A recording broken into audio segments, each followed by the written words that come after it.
এই জায়গাটা থেকে একেবারে 360 ডিগ্রি টার্ন আপনার যে টু বি পিপল ফ্রেন্ডলি, এটা তো একটা হারকুলিয়ান টাস্ক অ্যাকচুয়ালি।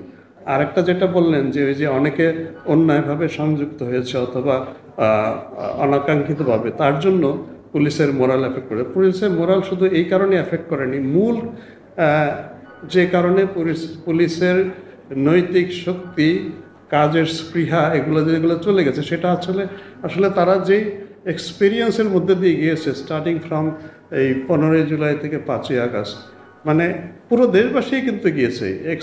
এই যে ট্রমাটিক এক্সপিরিয়েন্স, এটা শুধু পুলিশের না, পুলিশ একেবারে সরাসরি ফিল্ডে ছিল, আপনারাও ছিলেন, সাংবাদিকরাও তো ফিল্ডে ছিলেন, আপনারাও তো মারা গেছেন গুলিতে, এবং পুরো দেশ, পুরো জাতি কিন্তু they went through this traumatic experience. এবং এই যে আপনার এক্সপিরিয়েন্স, এটার থেকে আবার রিকভার করা, মানে দেশবাসীর রিকভার করার সাথে সাথে আরও বেশি প্রয়োজন যে পুলিশের যে একবারে সরাসরি সামনে ছিল, যে এত রক্ত দেখেছে, যে মানুষটা মিছিলে ছিল, তার বন্ধু মারা গেছে। আমি ওই দিন নিটরে গেলাম, তো বলতেছিল, মানে হি ওয়াজ অ্যাকিউজিং মি, স্যার কেন আমাকে গুলি করলেন? আমি তো শুধু ভ্যান চালাই, আমি তো কোনো কিছুতে সাথে পাচ্ছে নাই, আমাকে কেন গুলি করলেন? আমার তো কোনো জবাব নাই। আমি শুধু বলছি, ভাই I do not have any answer, আমি তোমার কাছে শুধু ক্ষমা চাইতে এসেছি, আমার আর কোনো উত্তর নেই। তো এই যে অভিজ্ঞতার ভিতর দিয়ে প্রতিটা মানুষ গেছে, এখান থেকে রিকভার আমাদের করতে একটু সময় দেন, আপনারা একটু সাহায্য করেন।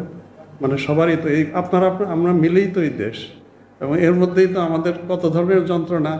আমরা মানে বন্ধুরা মানে এই সীমান্তের ওই পার থেকে আমাদের নানান ধরনের করছেন। আমরা তো মানে এই সরকারের উপরে এটাও তো একটা বিশাল একটা তাই না? ওনারা তো রাজনীতিবিদ নন।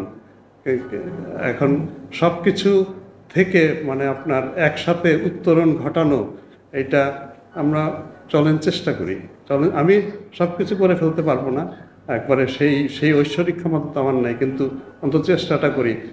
অবশ্যই মইনুল ছিলেন এখানে আগে, মাননীয় যিনি ছিলেন আইজিপি আগের সম্মানিত, এবং পুলিশ কমিশনার ছিলেন মাইনুল হাসান, অবশ্যই তারা করেছেন, তারা সফল ছিলেন অবশ্যই। আপনারা চিন্তা করেন, সেই 5 তারিখের পরে 6-7 তারিখে যখন রাজারবাগের ভিতরে উদ্যত স্ট্যান্ডগান নিয়ে দাঁড়িয়ে আছে আমাদের পুলিশের কনস্টেবলরা, যে ভিতরে আসবেন বিসিএস অফিসার, গুলি করে উড়িয়ে দেব, ওর মধ্যে ওই জীবনের ঝুঁকি নিয়ে মইনুল ভিতরে গিয়েছে, তার সাথে সঙ্গী সাথীরা যে আকরাম ছিল তারা সাথে গিয়েছে। তারা কিন্তু কম কাজ করেননি, এটাই তো সবচেয়ে বড় কাজ ছিল। আমি তো এসে মানে তুলনামূলকভাবে অনেক শান্ত পরিবেশ পেয়েছি। তখন তো একটা উত্তপ্ত পরিবেশ ছিল, লাশ আসতেছে যাত্রাবাড়ি থেকে ফ্রিজিং ভ্যানে, এখান থেকে যাচ্ছে, কান্নার রোল পড়তেছে, সে কি একটা অবস্থা দেখেন আপনার, মানে তার সাইকি কোথায় গিয়ে থাকতে পারে। ওর মধ্যে এই আইজিপি, এই কমিশনার, তারা রাজারবাগে গিয়েছেন। আমরা অবশ্যই তাদের প্রতি, আমি মনে করি দে ওয়ার ভেরি সাকসেসফুল। এখন তারা অন্য জায়গায় গিয়েছেন, সেটা সরকারি সিদ্ধান্ত।